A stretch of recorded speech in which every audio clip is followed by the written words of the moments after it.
Soomaalida waxay jireen awil oo kale ama sida iyo biilka korta arintana yar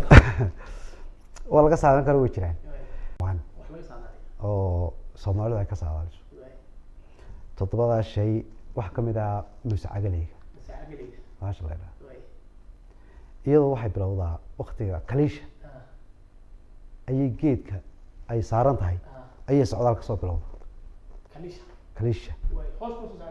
way soo dhaaqaysaa maalin bay ku soo daraysaa maalin bay ku soo daraysaa maalinta ay salka hoose jirida joogto maalintaasi biyaha halkaas ka cabisa halkaas ka cabisa waa wax ilhaamin ilaahay macnaheedu adigana daraasadii cilmi ahaan ku ah aad eegi karto wax ka qaadan awlka bahalka la yiraahdo inkastoo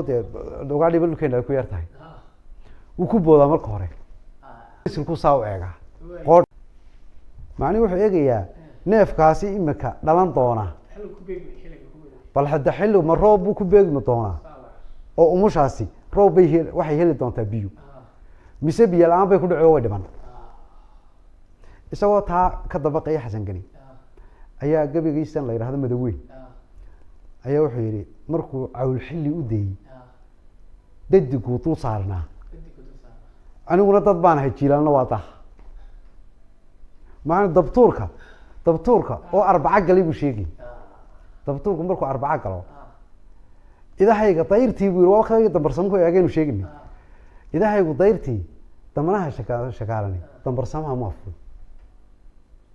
oo waxaan dib ugu dhigay falagaan dabci aqaan falaga ayaan dabci aqaan ayaan aqaanaa buu leeyahay xilligii uu dii jiray inuu roob ka daba maray uu weydaarshay daydana waa dirarkii daydaynu sheeganay ayuu macni weydaarshay saas oo kale marka xayawaanadaasi way fara badan yihiin booga ku qoran yihiin waan insha Allah waan ha